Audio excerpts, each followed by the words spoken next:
untuk memberikan renungan tentang Santo Lukas. Dan sebagaimana kita lihat dalam flyer, ya, judulnya adalah Sang Pemberi Terang, karena memang nama Lukas itu berarti pemberi terang. Saya seperti biasa menyiapkan bahan-bahannya dan saya bagikan, paling kurang kita semakin mengenal orang kudus kebanggaan kita ini. Apakah sudah bisa melihat layar saya? Sudah, Pater. Oke.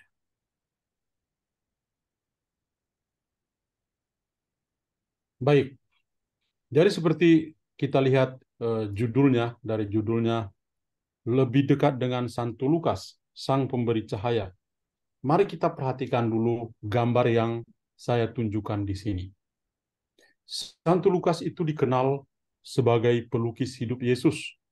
Karena itu kita bisa melihat bagaimana ada malaikat, ada Lukas, kemudian ada gambar Bunda Maria, dan juga bayi Yesus. Ini gambar Bunda Maria penolong abadi namanya, ya.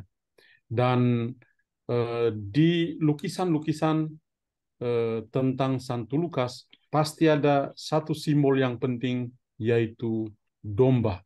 Ya, ini memang simbol dari Injil Lukas. Karena dalam Injil Lukas kita bisa mengetahui informasi tentang keluarga kudus, terutama Bunda Maria, kemudian Santo Yusuf, dan juga bayi Yesus, dan lebih lagi tentang masa kanak-kanak Yesus. Jadi kita perlu fokus pada gambar ini yang akan membantu kita untuk melihat bahwa sosok Santo Lukas itu betul-betul merupakan pemberi cahaya untuk pikiran kita dan hati kita untuk bisa lebih mengenal atau mengenal lebih dalam lagi tentang pribadi Yesus. Saya mulai dengan membawa kita untuk mengenal Santo Lukas ini. Nama Lukas itu berasal dari bahasa Latin, Lukas, ya. Dalam bahasa Indonesia pakai K, bahasa-bahasa lain pakai C. Bacanya tetap sama, Lukas. Dalam bahasa Yunani itu disebut Loukas. Lukas ini merupakan bentuk jamak dari Lucanus, yang secara harafiah berarti dari Lucania. Lucania itu sebuah daerah di Italia Hilir, di pinggiran Italia, tempat tinggal suku Lucani sebagai cabang dari ras Schabelin. Dan punya makna, seperti kita ketahui, maknanya adalah pemberi cahaya. Lukas sebagai sang penginjil, itu Lukas dikenal dalam gereja sebagai penginjil.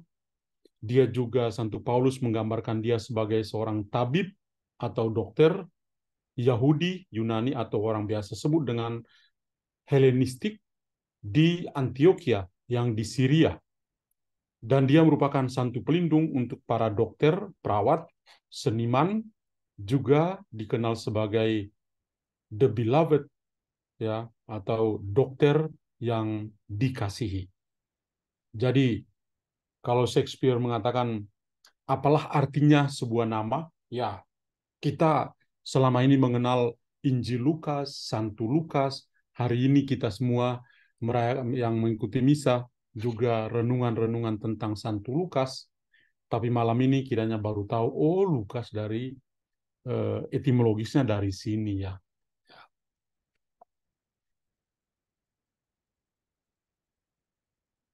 Eh, yang kedua adalah kesaksian sambil sebuah kesaksian dari Santo Eusebius, seorang bapak gereja dan juga lebih dikenal sebagai seorang penulis sejarah gereja. Dia katakan begini, Lukas yang berasal dari suku bangsa Antioquia dan berprofesi sebagai seorang tabib telah lama menjadi sahabat Paulus dan bercakap-cakap dengan para rasul lainnya.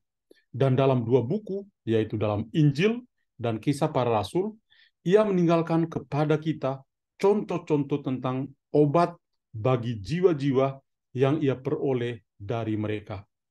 Semua tulisan baik di Injil maupun dalam Kisah Para Rasul itu biasa disebut itu obat yang mujarab yang dia peroleh dari kesaksian para rasul, dan itu kalau kita baca kita bisa berubah, ya.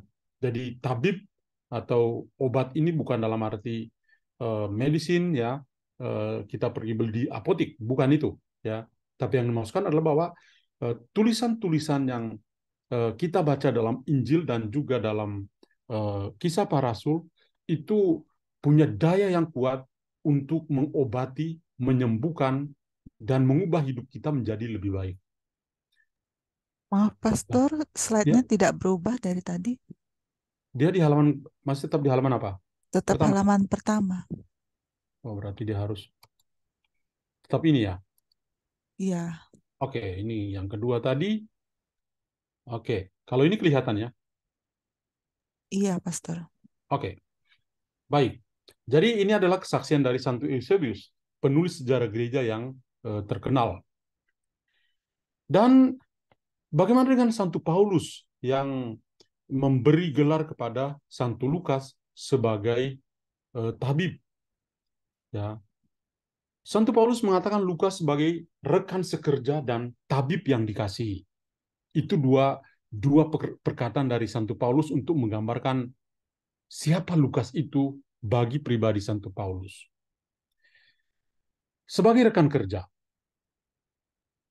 Paulus mengatakan Lukas sebagai rekan kerja ini untuk mengidentifikasikan Lukas sebagai salah satu kader profesional dari pekerja Kristen pada waktu itu. Banyak diantaranya itu berprofesi sebagai guru dan pengkhotbah atau para penatua, tapi Lukas punya peran tersendiri sebagai seorang eh, tabib, ya, seorang tabib yang ikut dalam karya misioner yang dijalani oleh Santo Paulus.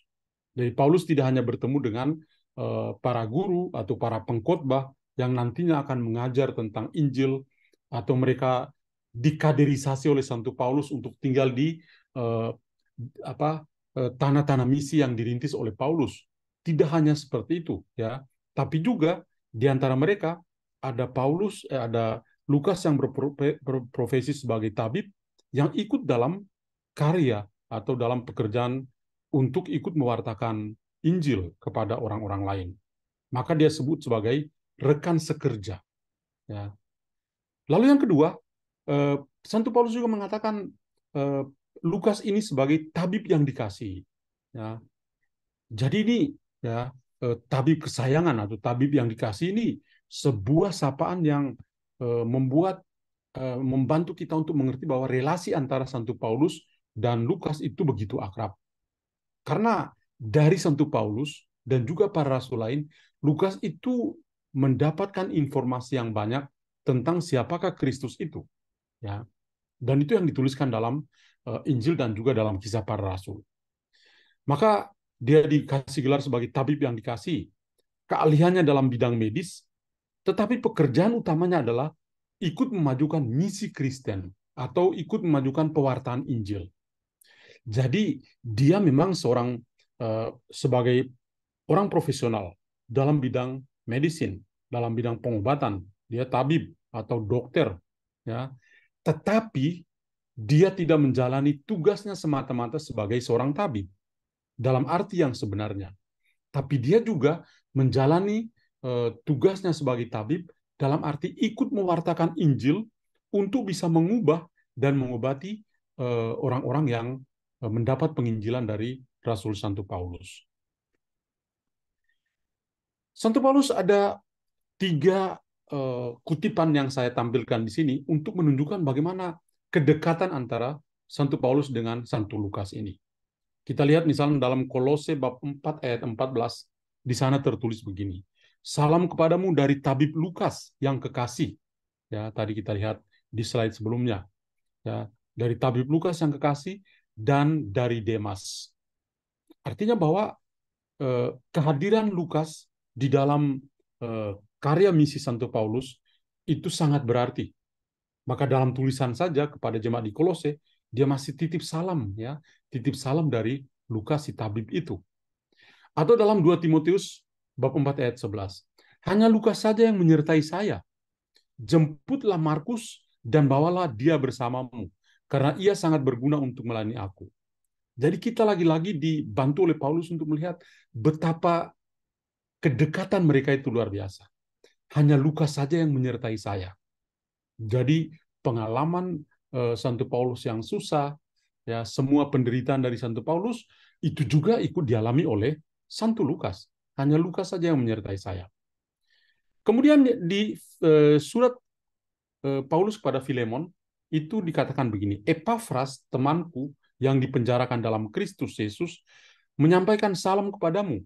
Demikian juga Markus, Aristarkus, Demas, dan Lukas, teman-teman sekerjaku. Jadi lagi-lagi Markus, Aristarkus, Demas, dan Lukas, mereka adalah rekan kerja dari Santo Paulus. Nah, mari kita kembali ke makna dari nama Santo Lukas, sang pemberi cahaya.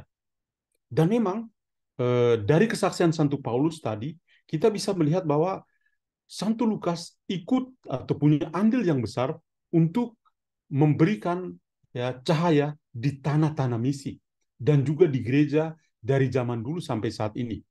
Kita bisa lihat dalam tulisannya di dalam Injil Lukas dan juga dalam Kisah Para Rasul. Dua karya besar ini itu membantu kita atau memberi cahaya kepada kita untuk mengenal lebih dalam tidak hanya pribadi Yesus dari masa kanak-kanak sampai kebangkitannya dan juga Pentakosta, tetapi juga setelah atau post Pentakosta ada karya-karya perjalanan misioner yang dilakukan oleh Santo Paulus. Jadi gereja itu mulai berkembang sampai ke Eropa. Ini semua direkam dan ditulis dengan sempurna oleh Santo Lukas. Nah, maka hal pertama yang kita perlu lihat adalah bahwa Lukas itu adalah penulis Injil yang ketiga. Ada Matius, Markus, dan Lukas. Dan nanti terakhir adalah Injil Yohanes. Dan ketiga Injil yang pertama ini biasa disebut dengan Injil-Injil sinoptik karena paralel dan punya bagian-bagian yang sama. Karena memang punya satu kepustakaan, satu sumber yang sama, yaitu Injil Markus. Injil Markus ditaruh sebagai sumber dan dikutip oleh Matius dan juga Lukas.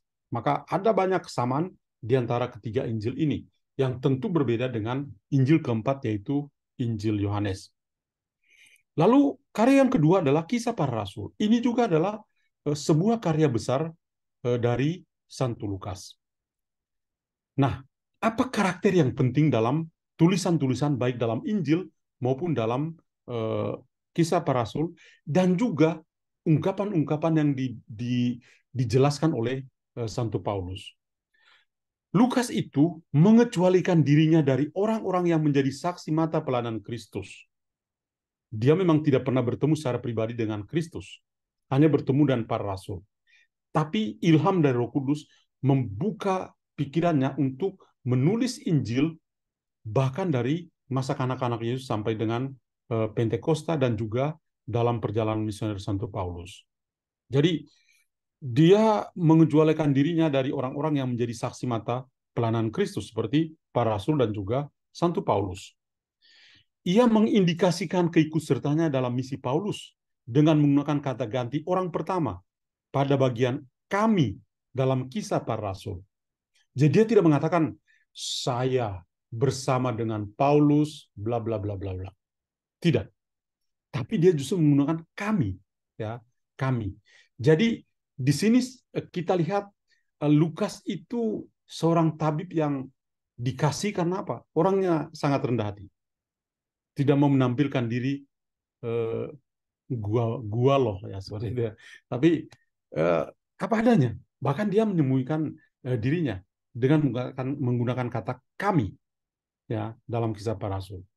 Lukas ikut serta dalam mengajar orang-orang dalam pesan Kristen atau penginjilan dan mungkin juga dalam melakukan penyembuhan-penyembuhan yang ajaib.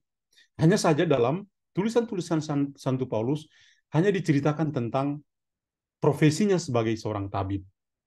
Tapi mungkin saja pada waktu itu, dalam perjalanan misioner, dia juga menyembuhkan orang-orang dengan profesinya sebagai seorang dokter atau seorang tabib. Hanya tidak diceritakan oleh Santo Paulus. Dan dia sendiri tidak bercerita baik dalam Injil maupun terutama dalam Kisah Para Rasul. Bagian kami atau kata kami di mana Lukas menyembunyikan jati dirinya itu memiliki gaya yang mirip dengan laporan perjalanan yang ditemukan di tempat lain dalam tulisan-tulisan periode Romawi, Yunani, dan Romawi. Ini dalam karya-karya sastra kuno, dalam masa kejayaan Yunani dan Romawi, itu selalu ada. Para penulis selalu menggunakan kata kami untuk menyembunyikan identitas mereka. Bagian-bagian ini menempatkan penulisnya bersama Paulus atau Lukas bersama Paulus selama misi awalnya di Yunani, yaitu sampai ke Filipi dan Makedonia, sekitar tahun 51 Masehi. Nah, jadi 20-an tahun sebelum 20 tahun setelah Yesus wafat dan naik ke surga, Lukas sudah melakukan perjalanan misioner bersama dengan Santo Paulus, terutama di daerah-daerah ini, daerah Filipi dan juga Makedonia. Dan dikatakan di sanalah Lukas kemudian bergabung dengan Paulus dan menemaninya dalam perjalanan terakhirnya ke Yerusalem. Ini sekitar tahun 58 Masehi. Lihat ini, lagi-lagi kita perhatikan gambar ini. Lukas adalah pelukis hidup Yesus dan tidak lepas juga dari Bunda Maria. Setelah penangkapan Paulus atau Paulus ditangkap di kota itu dan selama masa penahanannya yang lama di Kaisarea, Lukas mungkin telah menghabiskan banyak waktu di Palestina, bukan Palestina yang sekarang ya. Dulu seluruh daerah itu disebut daerah Palestina.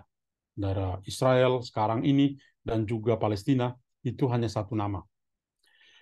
Jadi waktu di Palestina untuk bekerja bersama dengan Rasul ketika ada kesempatan dan mengumpulkan bahan-bahan untuk karya sastranya, yaitu Injil dan Kisah Para Rasul yang ditulis olehnya.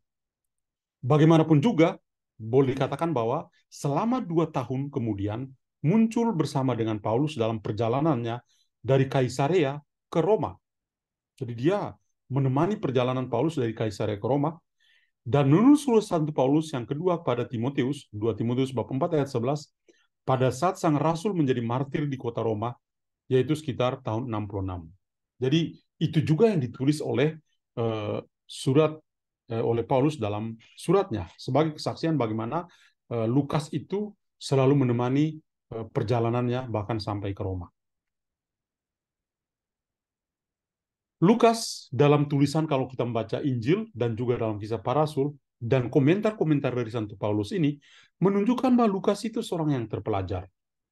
Kalau kita membaca tulisan-tulisannya itu, gaya bahasanya, kosakatanya dalam Injil dan Kisah Para Rasul, itu dia pilih kata-kata yang terbaik yang sudah modern dalam bahasa Yunani. Ya. Jadi dia dengan diksi atau pemilihan kata yang modern dalam bahasa Yunani menunjukkan bahwa dia memang seorang yang terpelajar. Ya. Jadi bukan orang biasa-biasa, tapi memang orang luar biasa.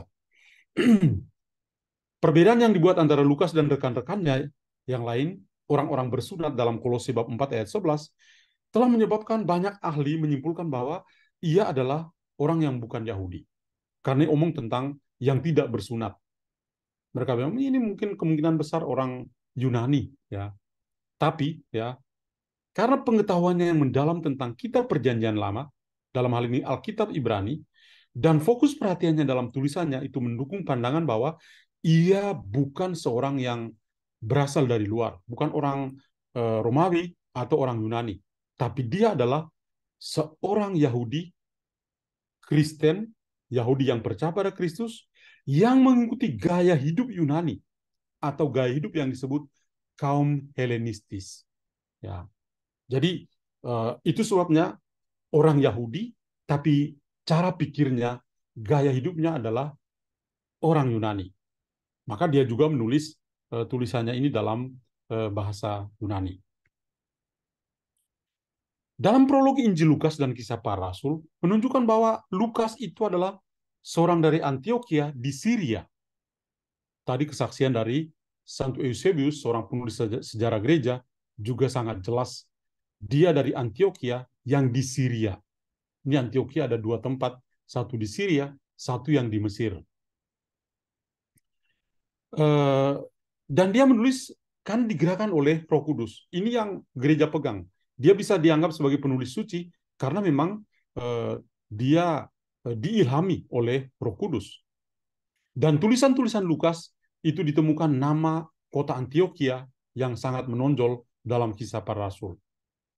Penulis Lukas juga memiliki latar belakang sastra yang baik. Tadi saya katakan menulis dalam bahasa Yunani yang lebih modern, lebih baik. Maka jika Injil yang memakai namanya ya, dan Kisah Para Rasul ditulis oleh penulis yang secara tradisional dianggap sebagai penulisnya, ya, penulis Injil Lukas dan juga Kisah Para Rasul, maka keduanya mungkin ditulis pada masa atau tidak lama setelah pemberontakan Yahudi, sekitar tahun 66 sampai tahun 73 Masehi. Jadi itu pada masa-masa itu diperkirakan dia mungkin sudah menyiapkan draft penulisan Injil Lukas dan juga Kisah Para Rasul.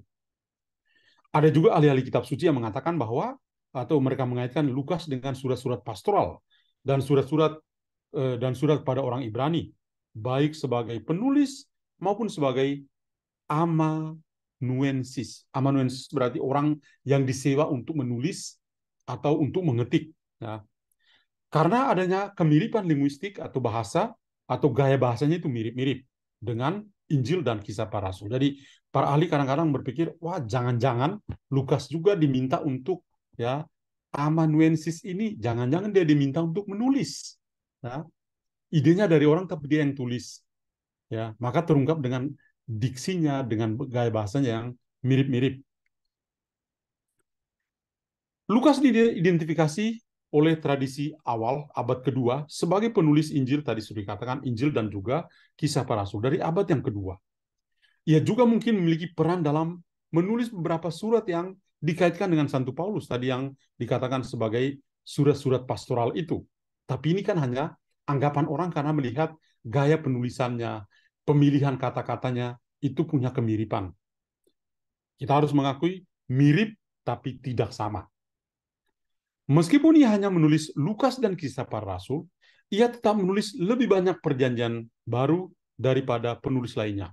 Dalam arti bahwa kalau kita membaca tulisan Lukas, dalam Injil Lukas, dan juga dalam Kisah Para Rasul, dalam teks-teks bahasa Inggris, Alkitab bahasa Inggris, itu sekitar 38.000 kata dalam Injil dan Kisah Para Rasul, atau sekitar 24% dari seluruh kitab perjanjian baru. Ya, artinya bahwa tulisan memang cukup panjang dari Injil dan juga Kisah Para Rasul.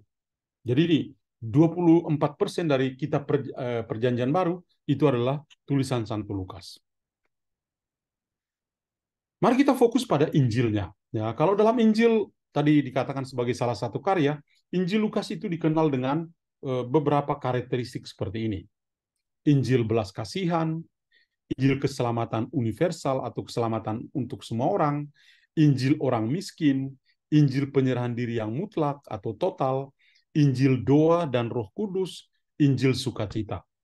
Orang selalu memberi gelar atau penilaian positif tentang Injil Lukas dengan beberapa model ini. Nah, untuk lebih jelas tentang hal ini, Injil, mari kita fokus ke Injil Lukas. Saya tampilkan di sini beberapa atau banyak sekali ayat di dalam Injil Lukas yang hanya ada dalam Injil Lukas.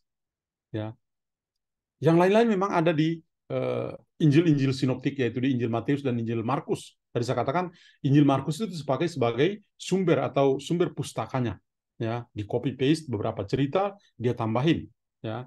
Tetapi ada juga bagian-bagian tertentu yang hanya khusus dalam Injil Lukas. Saya tampilkan di sini kelahiran Yesus yang dinubuatkan dalam bab 1, kunjungan Maria kepada Elizabeth hanya dalam Injil Lukas.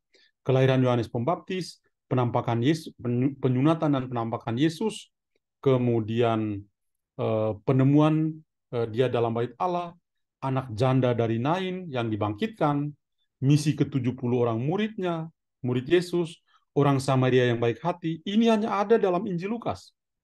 Maria telah memilih bagian yang baik, ini juga hanya dalam Injil Lukas. Sahabat yang minta roti di tengah malam, ini juga hanya di Injil Lukas. Beberapa hari lalu kita dengar. Kemudian perumpamaan tentang orang kaya yang bodoh, ini juga hanya dalam Injil Lukas. Perumpamaan tentang uang yang hilang. Kemudian perumpamaan tentang anak yang hilang, ya, atau Allah yang Maha Rahim. Ini hanya dalam Injil Lukas. Kemudian perumpamaan tentang pelayan yang cerdik, Lazarus dan orang kaya, 10 orang kusta yang ditahirkan, perumpamaan tentang janda yang gigih bekerja, ya. Kemudian perumpamaan tentang orang Farisi dan pemungut cukai, makan malam bersama dengan Sakeus. Pertanyaan siapa yang terbesar? Dan Yesus di hadapan Herodes Antipas. Ini adalah cerita-cerita yang hanya ada dalam Injil Lukas. Ya, jadi keunikan dari Injil Lukas saya tampilkan di sini.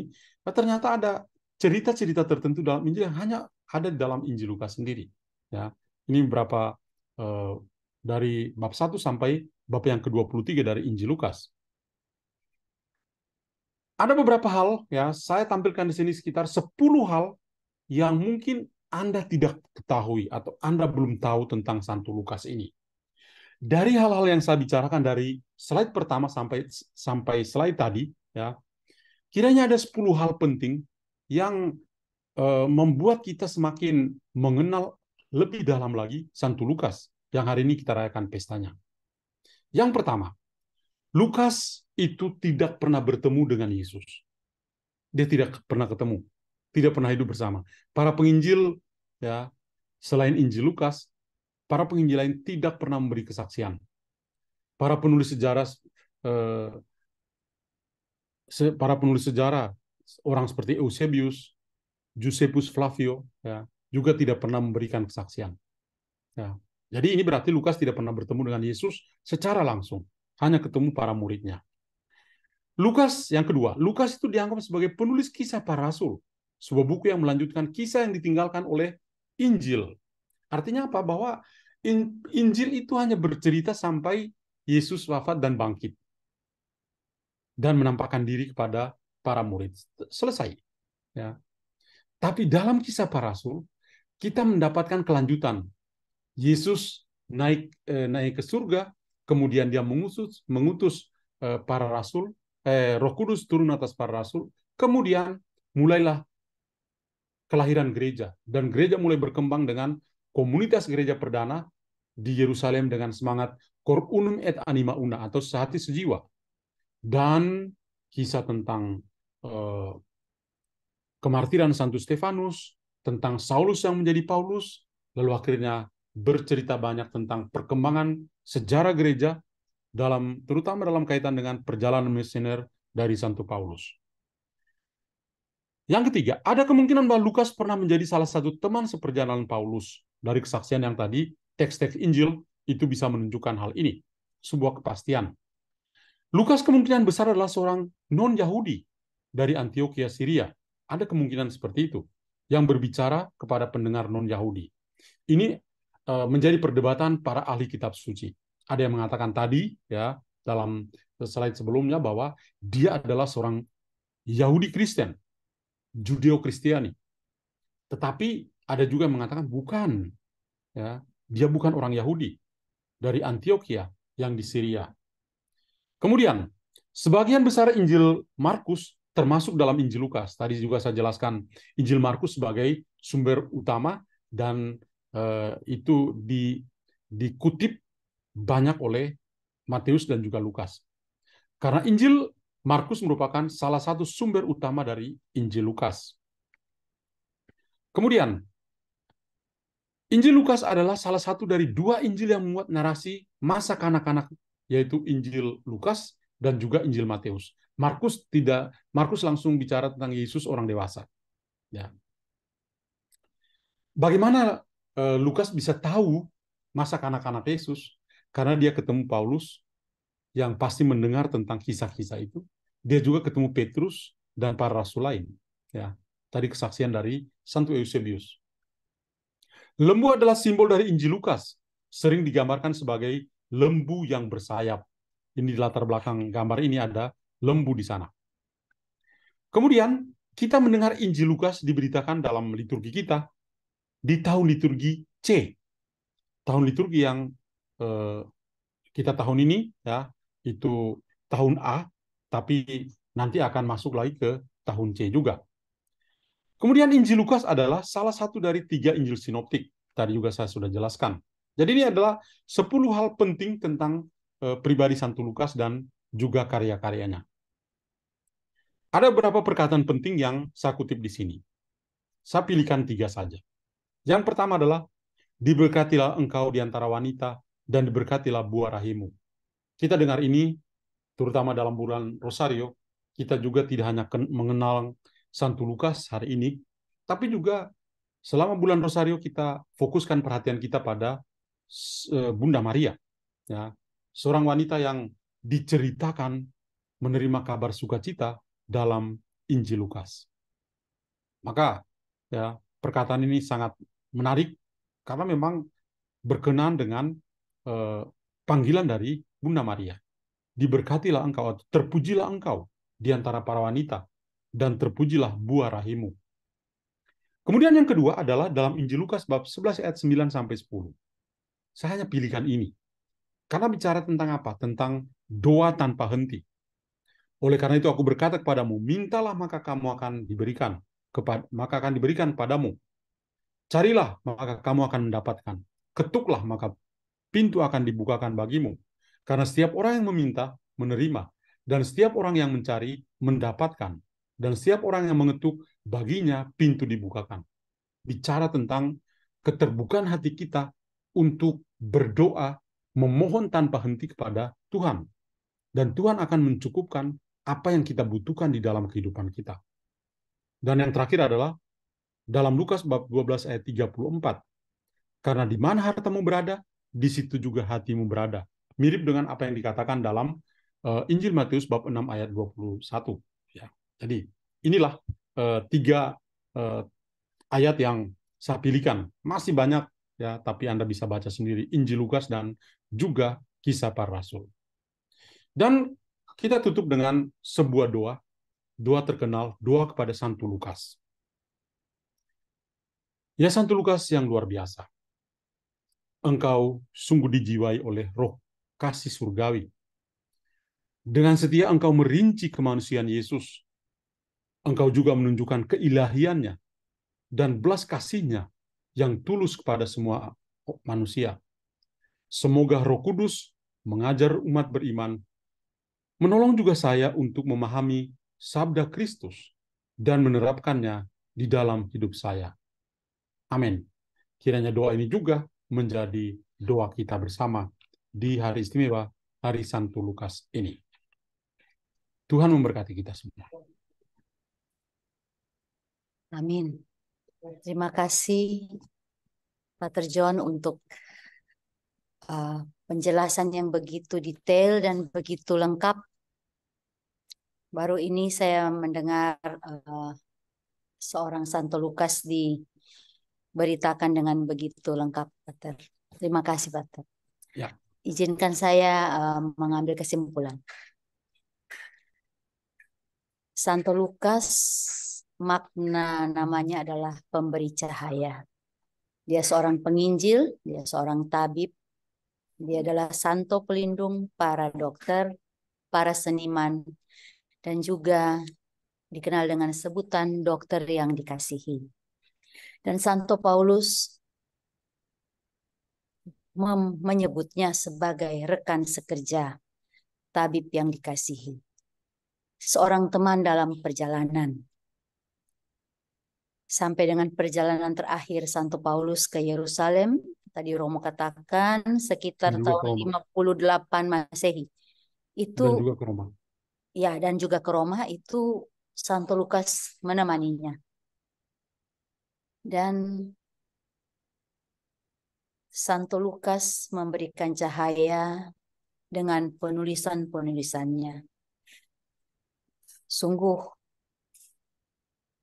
kitab Lukas dan juga tulisan-tulisannya dalam kitab para rasul itu sekitar 38.000 kata atau 24% dari kitab Perjanjian Baru. Betul. Jadi hampir seperempat ya, Ya. dari Perjanjian Baru itu adalah tulisan Santo Lukas. Ya. Dan Santo Lukas juga menerangi kita dengan Injil karangannya, dengan perumpamaan-perumpamaan yang begitu dalam dan indah yang kita sudah lihat tadi di slide. Rasul Paulus sudah menjadi terang ya, sebab sudah mengalami perjumpaan langsung dengan Yesus. Dan dia memancarkannya kepada Santo Lukas karena mereka bersahabat. Dan Santo Lukas juga menjadi pemberi cahaya buat orang-orang di sekitarnya. Juga sampai saat ini pada kita dengan tulisan-tulisan yang kita bisa lebih mengenal dan mengasihi Sang Terang itu sendiri, yaitu Yesus Kristus, Yesus yang bercahaya, dan dia juga mau kita berjalan bersamanya. Dan kita juga harus menebarkan cahaya juga agar orang-orang di sekitar kita melihat perbuatan kita dan memuliakan Bapa kita yang di sorga. Santo Lukas yang dijiwai oleh Roh kasih karunia surgawi, doakanlah kami. Amin.